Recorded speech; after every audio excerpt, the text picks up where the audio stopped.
Hi, everybody. I'm Gail Lee, and I'm the president of the board for Aging Advantage. We're a nonprofit here in the St. Louis area that we help the elderly in the community. And one way is by doing these talks. And today we're doing it in conjunction with um, Amanda Wilson, an attorney here at Amon, Gantner, and Capriano, Your Estate Matters. And I so for my regular job, I actually do work here at Amon Gantner and Capriano, and I work within the benefits and doing with the elder law. And so I'll let Amanda go to the next slide, and we'll move on with it. So Aging Advantage, who are we? Again, we're a nonprofit. We're partially funded by donations and support for the city of St. Louis and ARPA funds for city households that have experienced negative public health or economic impact due to COVID. And so this series that we're going to do over the next few weeks is having 8 different topics, and they're people that did experience all the problems with COVID, all these things that we're still coming out of really have big impacts. And so you can see the programs that we do here at Aging Advantage, but it's so important to plan for our legacy and prepare for our legacy. And that has to do with all kinds of different components. And so today we're going to talk about why planning matters. And Amanda, she's a little bit newer of an attorney here, but she's kind of in charge of our elder law now. She's working strictly on our elder law team with us, and myself, I'm a social worker, and my coworker, and so we'll just continue to work, and I'm going to let her introduce herself. I'm so excited to be working with her. Right. Thanks, Gail. As Gail just kind of talked about, what we're calling this series is Preparing Your Legacy. It's your roadmap to planning, protection, and peace of mind. And so what we want to do in these next couple weeks is kind of go through 8 big topics that surround aging and what documents you need to have in place and what kind of care considerations there are as we age. What are your abilities to be best prepared for what comes as you get older? So today, like Gail said, we're talking about why planning matters. So this is just going to be kind of our broad overview. We're going to talk a little bit about estate planning. Why do you need an estate plan? What do we mean? What does anyone mean when they say estate plan? And then we're going to talk about how do we think about planning and paying for long-term care, and kind of how these two things go together too. A lot of people think, oh, I go to an attorney to get an estate plan. That's going to be a trust or a will. Maybe they think about powers of attorney. But not as many people think estate planning goes hand in hand with how am I going to age and what does that look like for me? So today, that's what we're going to talk about. This is just a little background on Amon Gantner and Capriano. Like Gail said, she works as a social worker here, one of her jobs. And I'm an associate attorney here, but we dedicate our practice to estate planning and elder law. We also do all the post-mortem work that kind of comes along in that area too. So that's trust administration and probate. We're members of the National Academy of Elder Law Attorneys and the American Academy of Estate Planning Attorneys. And we are all also accredited by the VA to handle veterans claims. So VA benefits, aid and attendance, that kind of thing. This is me. I'm an attorney licensed in Missouri, still working on the Illinois licensing, which is taking longer than necessary, but that's okay. For now, we're just licensed in Missouri. I went to Ole Miss, the University of Mississippi for my undergrad, and then I got my JD from Wake Forest University in Winston-Salem, North Carolina. And everything else kind of mentioned there is what we already talked about. NALA and the American Academy, they're really just organizations that help us have the best information for our clients. This is our elder law team here at Amen Ganner and Capriano. So obviously, you know Gail, who introduced, and that's me. And then Maggie is our other social worker who works in our department. So we kind of head what we call elder law. So let's start with what is estate planning. And estate planning is a lot of things. You know, it has a little bit to do with tax. It has to do with documents, yes, but it's really a development of a strategy. And it's a plan, you know, it's a strategy for healthcare wishes, financial wishes, and assets that are organized for you during life and at your death. So a lot of times people think of estate planning as only, this is how my assets will be distributed when I die. But it's a whole lot more than that, and it really does impact greatly what you do while you're alive, which is kind of what we want to talk about today. And this, when you're looking at that, Amanda, it can be like, oh my gosh, there's all this stuff. It's super overwhelming. And we are going to talk about a lot of things today. But in our series, we're going to stop and kind of go into details in in different areas. So we just want to make sure like the people know that it's so many things. When you look at that, it's mind boggling, like, oh my gosh, it does have a lot to do with everything. That's right. That's right. And that's why, I mean, today we're just kind of overview. This is sort of generally estate planning, but our next series on Friday is going to go into 5 must-have legal documents. So as we go, we're kind of breaking down all of these big topics that we're kind of introducing today. These are just a few tough realities for you. Every day in America, we've got about 8,400 people passing away. With the boomer generation aging now, we have about 30 million more Americans who are in the age range of 65 than we had in 2018, which is huge. We have a massive population who are going to be needing long-term care, who also need to think about estate planning concepts, right? Who would I want making financial decisions for me if I needed some help? Who would I want making healthcare decisions? What is my legacy going to look like? Do I have charities I support? Do I have kids who need certain things? So it's super important, and more important today than maybe in the past when that population was smaller. Because of poor estate planning, the courts are dealing with countless lawsuits over wills and poorly drafted living trusts. Probate is kind of a scary word that people throw around, and I don't think many people understand exactly what probate is, but we're going to kind of get into that. And if they do understand what probate is, a lot of times people say, well, I want to avoid probate, so I'm going to get a will, which is not true, but we'll talk about that too. Mostly though, people don't want their family members fighting when they pass away, and we see that every single day. And so we really want to think about being proactive, right? What could you do today to ensure that your kids don't fight over what is left and to whom? And that courts don't have to get involved if we don't want them to be. Probate is also public, which means any of your assets that go through probate, it's part of the public record. So I could look it up, but Joe Schmo on the street can look it up and see exactly what you've got, exactly who it's going to, which is not something a lot of people want. There are some fun celebrities that have gone through probate that you could look into, kind of entertaining, but not necessarily what the average everyday person wants to think about of, oh, I'm going to pass away and everyone's going to know everything that I had in life. And I think I was sharing with you, like people think, oh, I don't have that much, so I don't have to plan. And I was like, well, I don't want people to see what I didn't have, Right. kind of thing.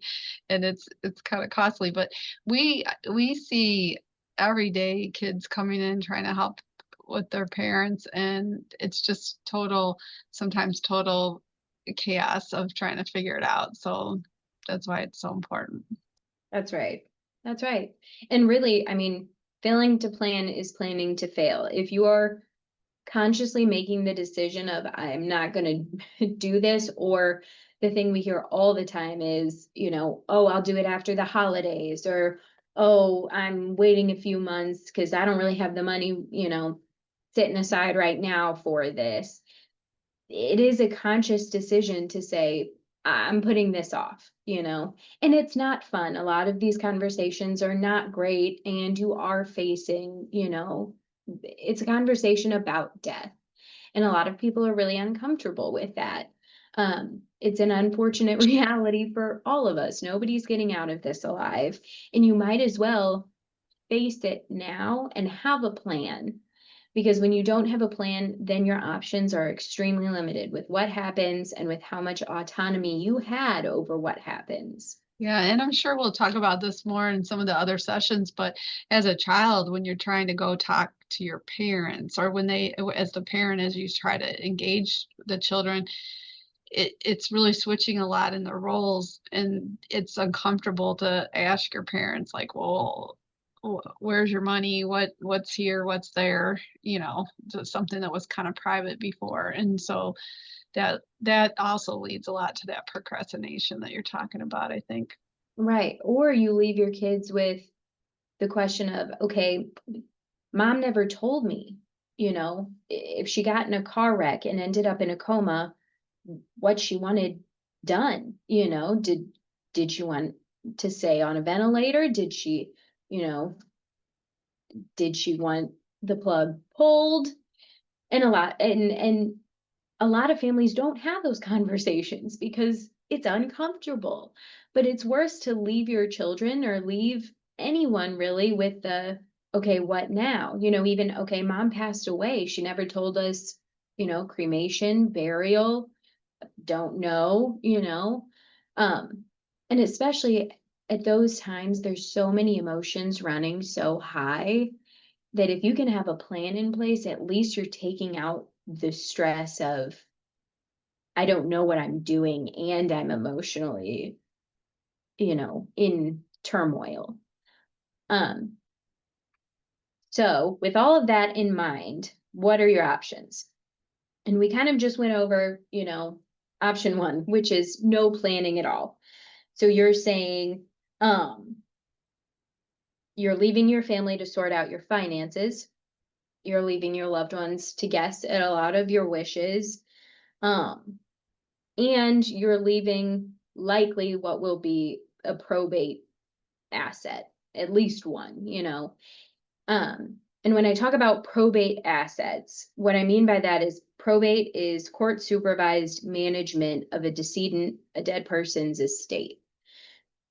So if you pass away with a bank account that doesn't have any kind of payable on death designation on it, and your spouse isn't on it, no one else is on that bank account with you, that asset has to go to probate. So it goes to the probate court, and the probate court will adjudicate basically how it will be split or go. If you have a will directs probate. A will does not avoid probate. So imagine you had a will that said everything goes to my son, Benny.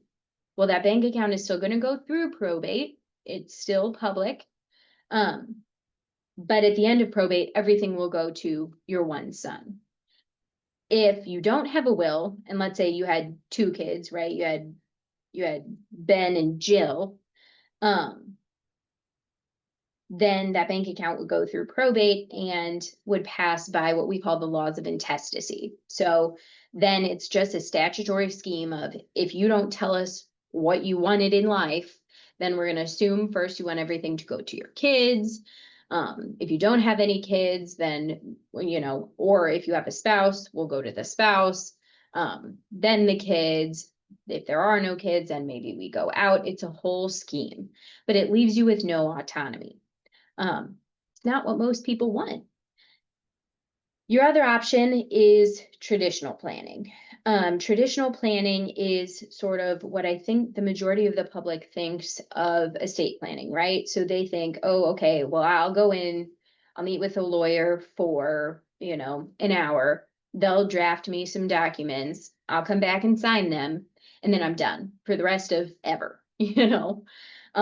I know when I was in law school, I started working as an intern here, and I talked to my parents about getting their estate plan done. Now, mind you, my my dad is an attorney. He does asbestos litigation, so nothing like estate planning, elder law, anything like that. And he was like, "Oh, we already did it. It's taken care of." And at the time, I was like, "Okay, well, that's fine." Um, and then last November, actually, my mom was diagnosed with colon cancer, and it was stage 3, and she's actually in remission now. But at the time, I was like, okay, let's really look at this again, because I don't know what you mean by you have an estate plan, right? They did not have any powers of attorney, and they had a will from, I think it was from 1999, which is I the was year I just was gonna born. say, what, people will say, "Oh, I just did that a few years ago," and it's like 20 or 20 years ago. It just seemed like Right. yesterday, but it's 20 or 30 years, and That's right. yeah. That's exactly it. And it was, yeah, it was 1999. It was the year I was born, and they did the will because, and rightfully so, if you have minor children, a will is the only document in which you can name a guardian for that child. So I'm sure, they thought when I was born, okay, now we have 2 tiny kids, and what happens if something happens to us? We want to be able to say who's taking care of the kids. But in the meantime, a whole lot has changed for them in the 26 years since then. And also, we still have no powers of attorney, nothing like that. Um, and so, and to compound things, right? My mom handles all the finances, right? So my dad does not know, I mean, he doesn't know how many bank accounts they have. He doesn't know where all the bank accounts are at. He didn't know he had a 401k. Um, Because much less, oftentimes in the families, people split the duties, like someone's paying attention to this, but someone else is paying attention to that. And we have so many people that come here and they're like, I don't know, my husband did it or my wife did it, and now they're the one in the nursing home, and it's just so difficult. right. And it quickly becomes a nightmare. I mean, and my mom was the one who was sick. It was like, okay, well, somebody needs to know this. We need to know beneficiary Mhm. designations. You need a plan. And so that kind of leads to, okay, if traditional planning is this, I get a document done one time in my life and then I'm done, then legacy wealth planning is really more of a holistic approach to estate planning, right? So not only does it take into account the funding aspects of estate planning, and by that I mean, okay, we have a trust created. Well, let's make sure the assets we want in the trust are actually in the trust. But it also takes into account, okay, I just need a will. I don't need a trust plan and I don't want a trust plan. That's great. Let's add beneficiary designations to the accounts we can add beneficiary designations on. Let's make a list of where everything is at. Let's have bank account names and account numbers. Um, so that when something does happen, there's a compendium of this is my stuff and this is what you need to be taking care of. So those are kind of your 3 options. Now a lot of people think of an estate plan as I need to do that for me. Almost 100% of estate planning is not about you. It's about your loved ones, and it's about the causes you care about, right? Um, Estate planning is the only way that you can ensure, first of all, that you make things as easy as possible for your loved ones, but also you can make sure, I mean, if you want to give $5,000 to breast cancer research because you had breast cancer and that's really important to you, estate planning is how you can get it done, unless you want to do it right now, today. Or maybe you want to support, the church that you've gone to every week for the past 40 years. Or maybe you want to set up a foundation that supports ALS or anything like that. There are all kinds of causes that people care about, and there are all kinds of causes that they might want to support even after they're gone. And estate planning is a great way to do that. Um, your estate plan should also consider your children, so your loved ones, right? Are there concerns about divorce or do you have a child who goes through money like it's water? Do you have a child with special needs? Estate planning is where you can make sure that those loved ones are protected from themselves, from making sure their government benefits don't get turned off if they're left with a large inheritance. It's really a very flexible sort of approach to, let's make sure everyone I love is set up as best as I possibly can if something were to happen to me. And I know, I mean, it's not a pretty thing to think about, but bad things happen every day to anyone. So it's never too early, and it's not something that you should set up once and leave, because your circumstances change all the time. You know, maybe your son was really good with money, but then he got a divorce and he's going through kind of a midlife crisis now, and you don't trust him with $20. It needs to develop as you go through life. Um, and that's sort of how long-term care also fits in here, but we'll get there too. Um, Here are a few common estate planning misconceptions. So these are things that Gail has heard a million times, I have heard a million times. We've kind of talked about estate plans are not static. It's not something you do once and put in your safety deposit box and forget about. They're not, and estate plans are not just a collection of documents. It's not just the trust or the will or the powers of attorney or the healthcare treatment directive. Maybe one of those things are the reason you initially meet with an estate planning attorney. But it's not all that an estate plan is. An estate plan should take into consideration taxes. How are estate taxes looking? How are state taxes looking? Should I be withdrawing from my IRA right now? Takes in all of that. Another misconception is trusts are only for the wealthy, and that is just absolutely not true. Paul, who's one of the partners here, he always says, the middle class deserves a legacy too, and that really the majority of people would most benefit from a trust. They just think of it, you know, we think of trust fund kids, right? And we think trust must mean you have $1 million. Not the case. And the vast majority of the people we meet with and we help, they have a very modest living. There's nothing wrong with that, but a trust will help them. Another misconception, I have a will, so I'll avoid probate. Not true. Wills direct probate, they don't avoid it. So, Amanda, I was, you know, that's an real important thing. And with Aging Advantage, you know, we're serving a lot of people that really have challenges in the city of St. Louis, and we did a lot with the tornado people. And I did notice, like, you know, their houses, you know, were so damaged, or different people when I went up to the door and talked to them.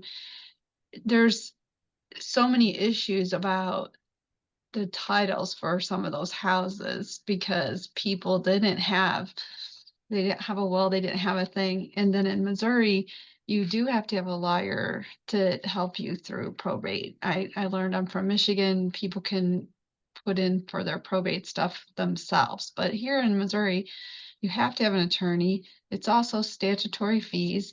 So some of these people in the city that their houses got so damaged and what have you, they're passed on per se generationally. People have been in there a long time, and then they didn't really have attorneys, and they're split with a bunch of different siblings. It's just going down, and the titling's not correct, so that they can't get the insurance or the claims, and they can't get that help.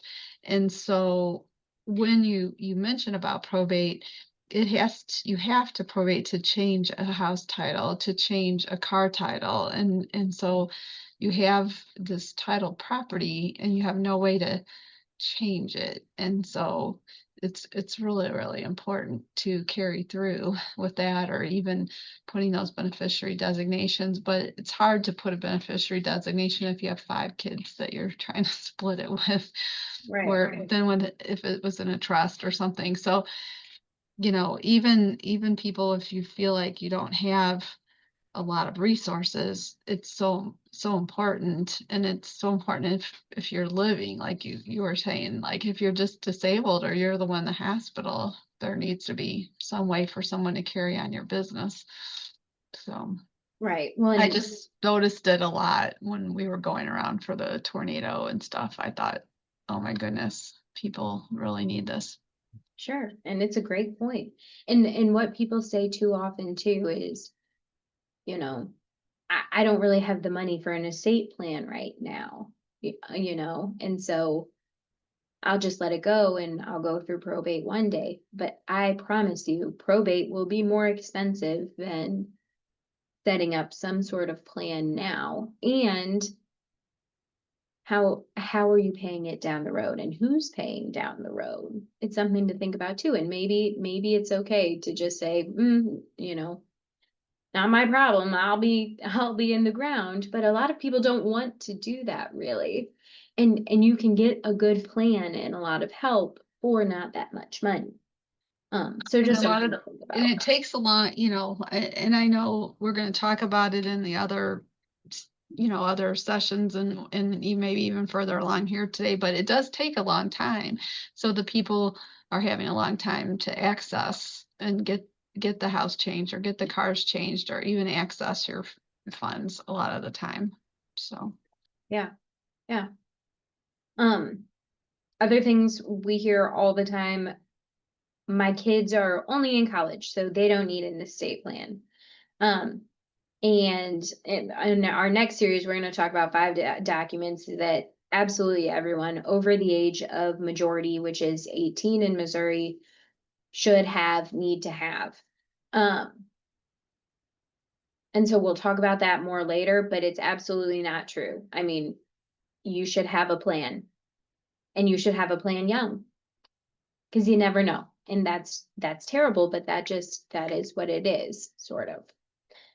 Okay, so now we're going to sort of transition. We were mostly talking about estate planning there, so you kind of got broad brush strokes of, okay, we're talking, a little bit about probate, and I know there are these documents that I need. I know I need to get sort of all of my finances in order, and sort of start formulating this plan. What does that have to do with elder law? Well, you can have the best estate plan in the world. It will only make so much difference though if you die without anything to your name. Um, and very few people realize how much long-term care really costs. Um, Estate planning and elder law are sort of two sides of the same coin. They're inextricably correlated with one another. If you think of your estate plan as a bucket, the bucket can hold only what's placed inside of it. Um, so if you become bankrupt paying for long-term care, that bucket's empty. So it's not really controlling any of those assets. You didn't work so hard on an estate plan just for it to not really mean anything. So how do we think about planning and paying for long-term care? Like many things in life, timing is everything. And the more you plan and the further ahead you plan, the more options you leave yourself down the road when you do need care. Too often we have clients who come in here who need long-term care right now instead of, you know, they need long-term care right now, but they were diagnosed with dementia 4 years ago. Well, we could have had more options had you come in here 4 years ago when we just got that diagnosis. Or we have people who come in and say, I really want to take care of things. My mom has dementia. She's not handling her finances very well anymore. Or I want to know what her doctors are saying, but mom never got a power of attorney. And so at that point, our hands are significantly more tied than if mom had planned and had gotten a power of attorney. And at a certain point, if an individual lacks capacity, it's too late. We can't do a power of attorney. Then we're looking at conservatorships or guardianships, which are super expensive. They take forever. It's no one's first ideal option. If we can, we like having powers of attorney in place. And so if someone's kind of lacking, feeling like, well, I don't have the funds to do it, they're putting themselves in a situation where it's even more funds, because again, you can't do a guardianship in Missouri by yourself. You have to have Right. an attorney, so. That's right. And so that's why timing really does matter, and people really need to think about, okay, how will I pay for long-term care? What are my long-term care preferences? Lots of people say, I want to stay at home until, they take me out in a body bag. Well, okay, how much money do you have? Do you know how much in-home private care costs? Gail, correct me if I'm wrong here, but I'd say, 50 an hour is not a bad estimate for. Yeah, it's going 35, 40, and then nights or weekends, or if it's a couple, yeah, in some of the cases. And then if you're gonna get it kind of with benefits for home care, you're still not gonna get 24, 24 hours that some people need. So, Right. That's yeah. exactly right. Well, and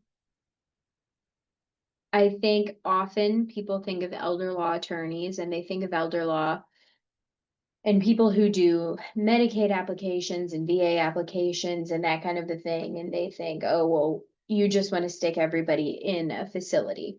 And that's not at all the case. We want you to have the kind of care that you want to have, but we want you to have a plan for what that looks like. If you have $100,000 in assets and a home and a car, okay, we need to think seriously about how much care can we get for $100,000, and is it in home or is it somewhere else? And would you like to go to an assisted living or an independent living, where you get a little bit more support, and maybe consider sort of downsizing and that kind of a thing. So all of that to say that timing is crucial, and thinking about long-term care before you get there is so important. There are only 5 ways to pay for long-term care, which we're going to talk about in a few minutes. Here I just wanted to give you a few numbers about long-term care. Because in an ideal world, we'd all just go to sleep one day and not wake up in the morning. I think that's what the majority of people want. It's not the majority of people's reality. As of 2022, about 1.2 million Americans lived in skilled nursing facilities, and a 65-year-old today has a 70% chance of needing long-term care in their lifetime, 40% chance of entering a nursing home, by which I mean a skilled nursing facility, and a 20% chance of being there at least 5 years. So the odds are not zero that it will be you. And so it's really worth giving some thought to. So when I keep saying long-term care, I just want to make sure everybody's clear. What do I mean by long-term care, right? And it's sort of an umbrella. It's an umbrella term, and it covers a spectrum of care requirements, right? So we go from independent living, in which a person is, pretty entirely autonomous, right? Or needing maybe a very slight bit of assistance, but really not much, to the other side of this spectrum, which is skilled nursing care. It's custodial care round the clock. And then in between, you have some different levels, right? So you have in-home care that somebody can come in and help you, with bathing or maybe preparing meals, something like that.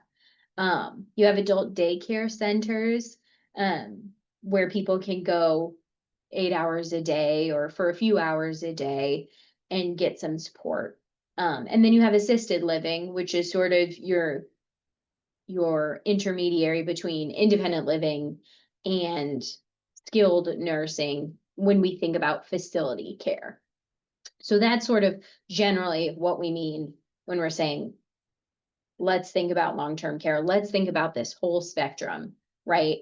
And some people move along most of these boxes, right? They might get a little bit of in-home care. Maybe they go to an adult day center for a while, and then um, they're like, okay, maybe we need a little more support. So you move to assisted living. And then when assisted living says no, they really need, round the clock, they can no longer make pathways to safety. We need to move to a skilled nursing facility. And some people don't. Some people, will get some in-home care and pass away in their home. And that's perfectly fine too. Um, it's just making sure that we've thought through what will you do if you need any of these types of care, and what does it look like?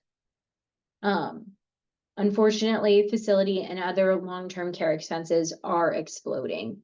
I think skilled nursing facilities in St. Louis and around St. Louis right now, I would say $10,000 a month is maybe a little high, but not very. I think that's on the low side, getting to Right. be the lower side. Yeah. Yeah, and then Yeah. for assisted, you're probably looking at 7,000 Yeah. 7 to 10, per depending on. month, Mhm. per month, right? So we're looking at a significant amount of money.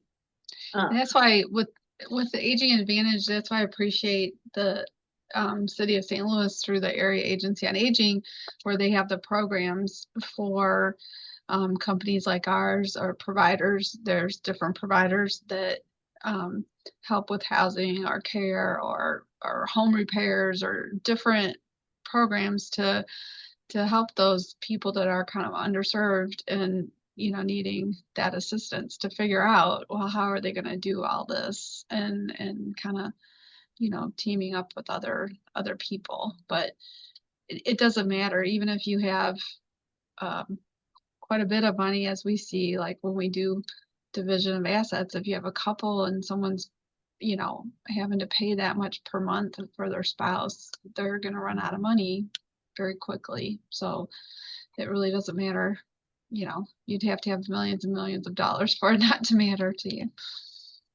Right, that's exactly right. And even if you do have millions and millions of dollars, okay, maybe you do need to think about, what facility would I want to go to if I did need care?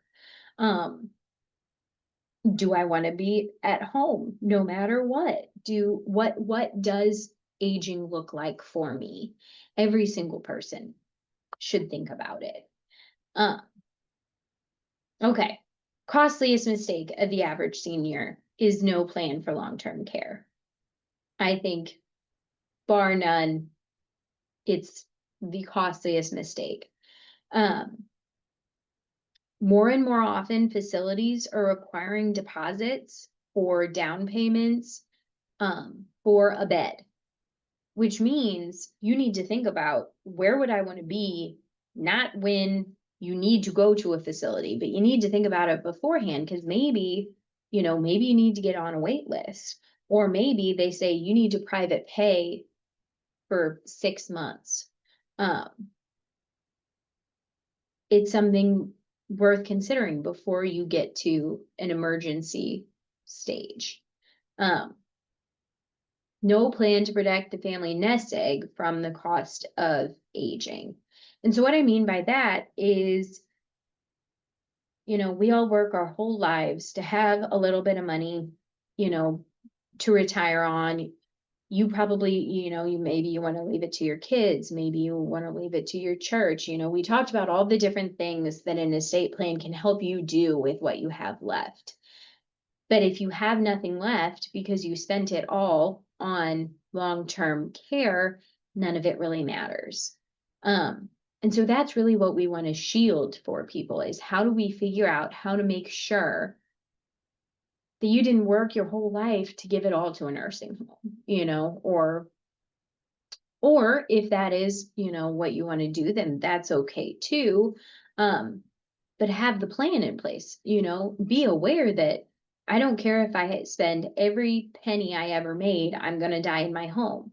Well, okay. Tell that to somebody though. Someone needs to know that that's what you would want to do.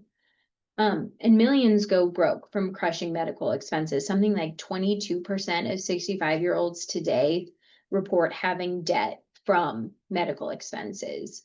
It's just a reality in our world right now. Okay, so now we're going to talk about the 5 ways to pay for long-term care. So we've talked about sort of what long-term care is, why it's important to think about. How do you pay for it though? And the first way we kind of already discussed is use your own money, right? You're going to pay $10,000 a month at a skilled nursing facility, or you're going to pay $6,500 a month at an assisted living, or you're going to pay somebody, $800 a week to come to your house for 10 hours, maybe a couple hours a day, something like that. That's all well and good as long as we have assets to be able to pay for. Now, when we run out of money, or if we don't necessarily want to use all of the money you worked your whole life for, there are some other things we can look at. Long-term care insurance is one. A lot of people do not have long-term care insurance policies, and premiums have absolutely skyrocketed in the last few years. So a lot of people who did have policies had dropped them. Not a terrible thing. And if you have long-term care insurance, it's wonderful. It gives us a lot more options. If you don't have it, maybe you think about getting it. Maybe you don't think about getting it. The reality is it can be a tool for us who pay for long-term care. It is not a feasible or practical option for many people, and that's okay too. Our third option is Medicare. And Medicare is great when we think about covering, hospital bills. We think about Medicare paying for doctor's visits. Medicare will pay for rehab services. So a lot of times, your grandma had a slip and fall and she broke her hip, ended up in the hospital for a while, and then she ended up going to a skilled nursing facility on what is called rehab. Medicare pays that to an extent. They say they will pay it for 100 days, I think. It might be 90. Up to 100 days. Up to 100 days, Okay. right. So I Right. think that what you're talking about here is one of the bigger misconceptions that people don't understand. They think, okay, so the social workers in the hospital that are doing the case management and like getting you out of the hospital and getting you somewhere, they hear so often, well, wait a minute, Medicare's not paying for that. I have to come up with money, like you were just explaining. And that's the biggest thing. And then when they go, if they do understand that part, they think they're getting the 100 days. Right. That's Right. not. And very, very, very, very rarely do you get the 100 days, right? The facility and Medicare is looking for, okay, we brought you back up to the level you were at before. So maybe you weren't getting around very well before you fell and broke your hip. And now you've gone and you've had rehab for a few weeks and you're still not getting around great, but you're getting around about as well as you were before. So they say, okay, you've plateaued. Medicare is not covering it anymore. Medicare does not cover long-term custodial care at all. So that is, skilled nursing. That's any independent living, assisted living, that kind of stuff. That's where we look to our fourth option, which is Medicaid. And people use the terms Medicare and Medicaid almost interchangeably, and they're entirely separate programs, right? You can sort of think of Medicare more as insurance, right? Medicaid is a whole host of programs. What we'll mostly be talking about is home and community-based services offered by Medicaid and vendor services offered by Medicaid. So Medicaid will pay for someone to come in your home a few hours a week and take care of you if you meet certain eligibility criteria. You apply and are approved for the service. And they send somebody out to assess, and it's a whole thing. But you can get a little bit of care in the home through Medicaid. Medicaid will also cover your stay in a skilled nursing facility. They do not cover assisted living. I mean, very limited. There's a cash grant, but that's sort of a separate thing. Or independent living. Vendor Medicaid covers skilled nursing. You pay to the facility what is sort of like your copay. It's called a surplus. It's your income less any medical insurance premiums you pay, less $50. And then Medicaid, the state of Missouri, will pick up the rest. Now there are a whole lot of eligibility requirements, and the application process is long and it is difficult. But Medicaid is a good option for a lot of people who are looking at skilled nursing facility care for some period of time. Because the other reality is you're spending $120,000 a year. And especially for people who are married, one spouse now has dementia, needs to be placed in a facility, they're physically healthy maybe. Other spouse still needs to live, right? Other spouse is still living at home. They have expenses, and who knows how long they will need to be supported for. It's not exactly like you can run yourself completely out of money paying for facility care for your spouse. So Medicaid is a good option in a lot of situations, not in all of them, of course, but it's a good option. And our last option is aid and attendance benefits for certain qualifying veterans.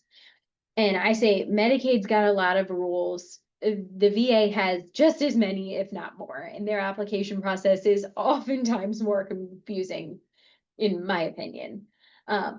But aid and attendance does offer options for support both in the home, and you would still get a small benefit from aid and attendance if you, as a veteran, or you as a surviving spouse, are getting nursing care. The benefit of aid and attendance is also that you can use those benefits if you're in an assisted living or an independent living. You don't necessarily have that much flexibility with Medicaid.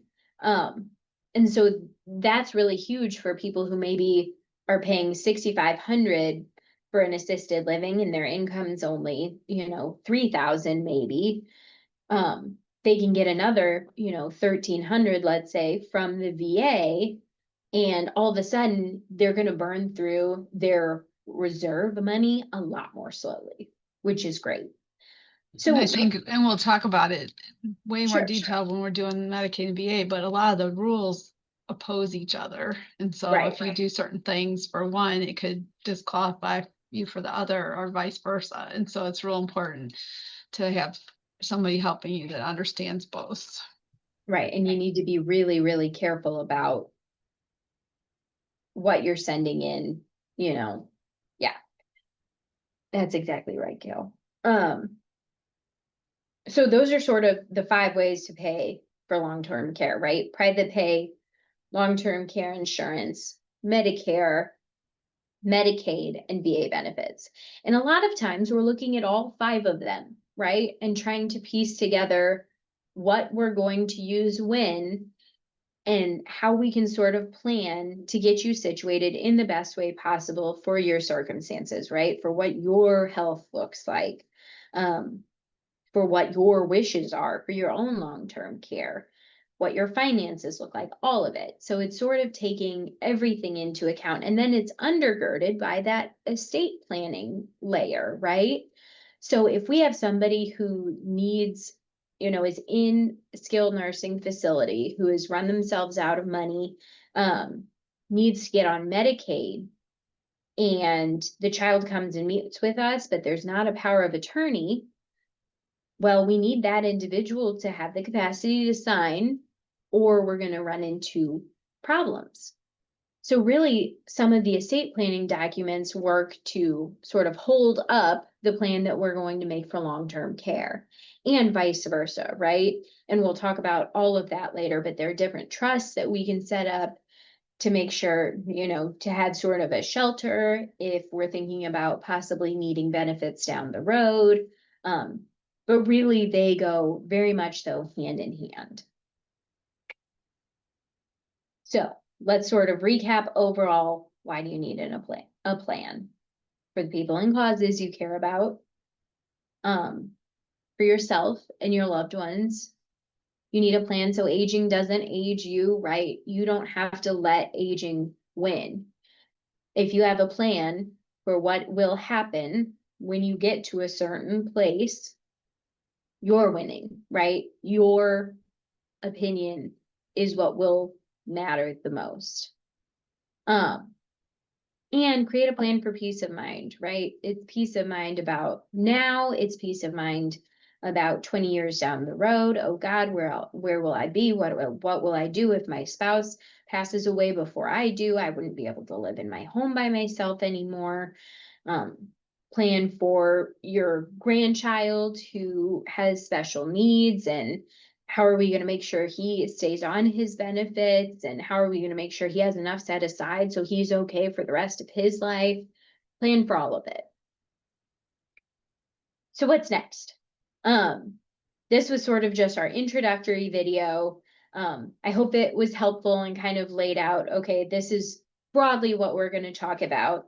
Next time I want to sort of get a little bit more in depth on estate planning. So we're going to talk about the 5 must-have documents for your estate plan, for everyone's estate plan. Even if we take out, some of the other very important documents, what would I say today every single person should have? So that's what we're going to talk about next time. And then on this slide, actually, we've got laid out for you the rest of our series. So we're going to talk about everything from, a little bit more about Medicaid, VA, what that looks like, how that runs, to hospice and end of life considerations. We're going to talk about care management and choosing care. We're going to talk about dementia and other, special considerations and community resources and supports that are in the St. Louis area, places like Aging Advantage that really do a lot of good in our community and in our senior community. And then we'll kind of end with pulling it all together. So it's kind of a journey that we want to go on with you through this. What does planning for later in life look like? And what do I need? And what do I need to be thinking about? And who can help me? And we'll have the all these dates in the comments too, so people can go back and see when they are and follow. And then they do show up on our page and go on to our YouTube channel. That's why it's there as well. And then I guess we'll have to add on our slide the Facebook and the for Eamon Gantner and Capriano as well. But people Oh, yeah. can follow follow Eamon Gantner and Capriano as well. And I think, Amanda, you're available to go and talk in the community if someone wanted you to come and give a presentation on any of these topics. Some years ago we did a similar series at a church, and so we're talking about doing that again. And I know at the end of the month you have a presentation out in St. Charles that you're going to be talking about different things with planning, so people can watch on the Facebook page for any of those talks. That's exactly right. And it's something that I know I'm very passionate about. I know Gail's extremely passionate about. We really just want to do our best to educate the community. And so, yeah, and we're happy to talk, anywhere. Just contact me, contact Gail, contact Eamon Gantner and Capriano or Aging Advantage, and we'll get you where you need to be. Yeah, and I think on these videos, if you do have some other specific question, if you put it in the comments, we do kind of follow up and what have you. And people, the link is on the flyer that will be there. So if you want to be on the Zoom and ask things, you're welcome to do that too. Yeah. We didn't have any questions today, did we, Gail? I don't see any questions. I did think about it in terms of, when you're, the one thing I was going to go back and do a little comment, and I guess we'll do it more probably when we're doing the must 5 documents, but you were talking about 18-year-olds and people, a lot of times they don't think about that. And I know with being here and my daughter, she was kind of sick in her senior year, and when she was 18, all of a sudden I to call up to the doctor for her, and she was luckily sitting right there because she was still in high school. And they were like, "Oh, ma'am, she's 18. We can't talk to you." And she's like talking to Okay. them, saying, "Please talk to my mom." A regular doctor was okay about it, and so we are already had the documents kind of being worked on, but we had that happen. And when people go off to college, they'll be at college and they'll be sick or something, and the school, they call you and there's an accident or something, and here you're trying to get there, you can't get any information. So it's important to be having those those documents, and whether you're young or old. And they're different. What an 18-year-old might need is way different than, like you said, what your parents did when you were first born. I had that experience too, that we had a will so that it would take care of any children that we had. And it just changes over time, so it's an important thing. And the banks are really, really picky about certain things with it, and so it Right. just is real important. So we'll be covering all that. Yep. Yeah, and we're looking forward to it. So, like I said, our next presentation is this Friday. It's October 17th, and it's at the same time. So we're always going to be on at 11 a.m. Um, and all the dates are there. So Okay, so we will see you again on Friday.